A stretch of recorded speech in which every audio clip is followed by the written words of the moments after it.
Karisma Presiden Prabowo telah berhasil menyita berbagai negara raksasa dunia. Hal ini dapat dilihat dari besarnya ketertarikan negara-negara adidaya dunia untuk menjajal Indonesia dalam kekuatan militer di waktu dekat ini. Mereka menyadari akan adanya kekuatan baru yang semakin hari tidak dapat dianggap enteng. Presiden Prabowo yang berasal dari kalangan elit militer dan memiliki kemampuan taktis, sontak saja membuat banyak negara yang beraliansi dengan blok barat kembali bertanya-tanya, seperti apakah hubungan mereka dengan Indonesia di kedepannya, dan apakah Indonesia masih bisa diintervensi melalui kekuatan militer. Sementara dari negara blok timur, mereka kembali memastikan dan memberi gambaran bahwa di belakang Indonesia selalu ada mereka yang siap membela secara militan.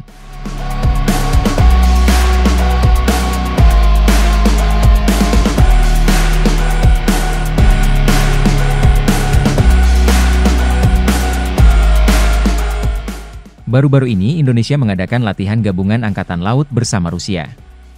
Latihan ini bukan latihan biasa, melainkan latihan perang dengan skala yang cukup besar. Rusia yang sedang berperang, tidak lantas mengesampingkan latihan yang diadakan di Indonesia tersebut. Bahkan, Rusia mengirim kapal kombatan kelas berat, berupa 3 fregat dan kapal tanker. Di sela-sela latihan, tiba-tiba muncul kapal selam kilo kelas Rusia ke permukaan, yang sebelumnya tidak masuk dalam agenda non-rahasia, mengisyaratkan bahwa Rusia bisa saja masuk ke jajaran pasukan bersama Indonesia apabila terjadi saat-saat genting. Latihan ini pun sangat diapresiasi oleh masyarakat Indonesia, dan menjadi isu panas di kalangan militer barat. Seakan tidak mau tinggal dia melihat latihan tersebut, Australia pun mengirimkan ribuan tentara beserta kapal perangnya memasuki perairan Indonesia.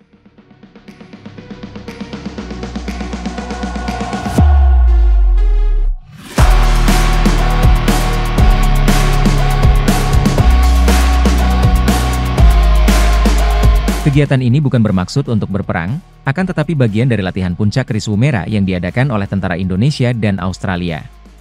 Sebagai bagian dari Indo-Pacific Endeavour 2024. Angkatan Pertahanan Australia dan Angkatan Bersenjata Nasional Indonesia akan melakukan aktivitas amfibi bilateral untuk pertama kalinya, sebagai bagian dari latihan Kris Woomera pada bulan November 2024. Latihan Kris Woomera merupakan kegiatan gabungan yang dilakukan oleh pasukan Australia dan Indonesia, yang melibatkan sekitar 2.000 personel dari Angkatan Laut, Angkatan Darat, dan Angkatan Udara masing-masing negara. Dengan berlatih bersama, pasukan dari Indonesia dan Australia dapat membangun taktik, teknik, dan prosedur bersama untuk meningkatkan interoperabilitas, serta kesiapan dalam menanggapi tantangan keamanan bersama di kawasan tersebut. Hal ini membuktikan bahwa Indonesia di tangan Prabowo, telah berhasil menaikkan efek deteran di kawasan global dan juga regional.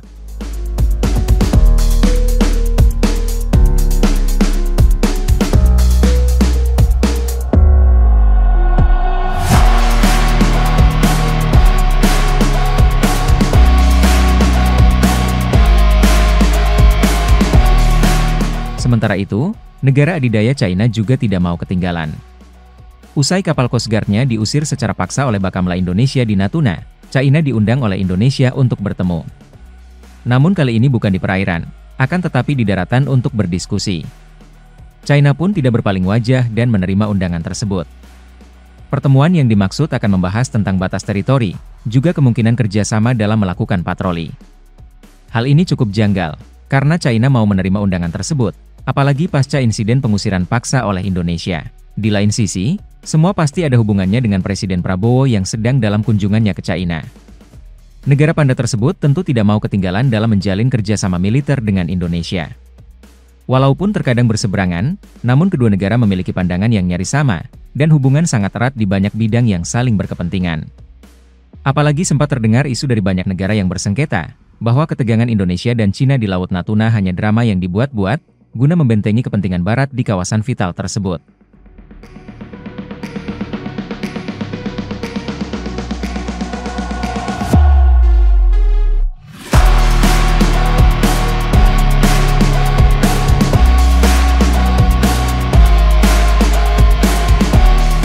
Sementara negara-negara kekuatan besar menaruh perhatian khusus pada Indonesia, negara-negara tetangga juga tidak mau ketinggalan. Negara Malaysia misalnya, menyarankan untuk memanfaatkan pengalaman Prabowo, terkhusus dalam menjaga wilayah kedaulatan Malaysia, dan terlebih ASEAN. Pengamat politik Malaysia berpendapat, bahwa kemampuan Prabowo dalam hal geopolitik tidak dapat diragukan lagi dan dapat memberikan impak yang besar dalam menjaga stabilitas kawasan. Pengalaman Presiden Indonesia yang baru Prabowo Subianto dalam ketenteraan harus dimanfaatkan sepenuhnya oleh rakan-rakan dalam ASEAN, khususnya berkaitan Laut Cina Selatan. Pengarah dan penganalisis Research Institute for Indonesia, Thailand and Singapore, ITS University Utara Malaysia UUM, Mat Syukri Syuib berkata, Indonesia juga bakal terima impak sekiranya Laut Cina Selatan dicerobohi sekaligus memberi kesan kepada gugusan Natuna. Mat Syukri berkata dengan pengalaman Prabowo dalam ketenteraan dan pertahanan, negara yang terlibat dalam konflik Laut Cina Selatan dengan China boleh menjadikan beliau sebagai mentor untuk menguruskan isu geopolitik tersebut.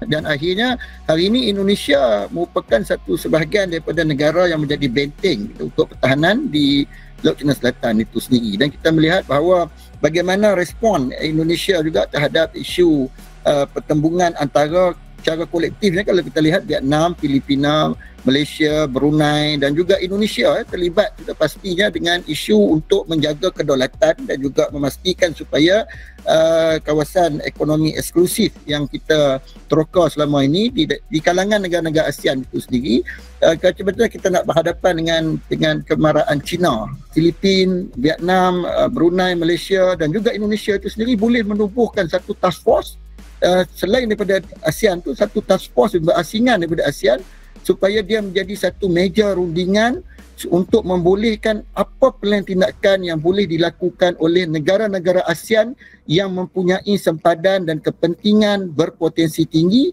mengenai Laut Cina Selatan itu sendiri. Jadi dia kena ada satu caucus, satu komiti, satu jawatankuasa, task force yang mungkin Bapak Prabowo boleh mencadangkan sesuatu perkara yang melibatkan kesemua negara yang terlibat dengan masalah ataupun konflik yang melibatkan hubungan Malaysia-China mengenai Laut Cina Selatan itu sendiri atas kapasiti beliau dan pengalaman beliau sebagai orang yang pernah terlibat dengan strategi ketenteraan dan juga strategi keselamatan.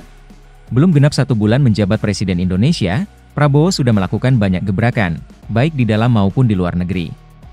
Baik yang diusahakannya sendiri, maupun yang disadari bangsa lain dengan sendirinya. Karisma kuat dari Presiden Prabowo Subianto benar-benar dapat dirasakan oleh banyak pihak.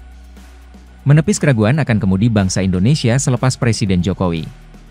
Kini, bangsa Indonesia mendapatkan momentum baru untuk melanjutkan perjuangan agar dapat mencapai cita-cita para leluhur. Menjadikan Indonesia sebagai negara besar yang dipandang, aman, dan sejahtera.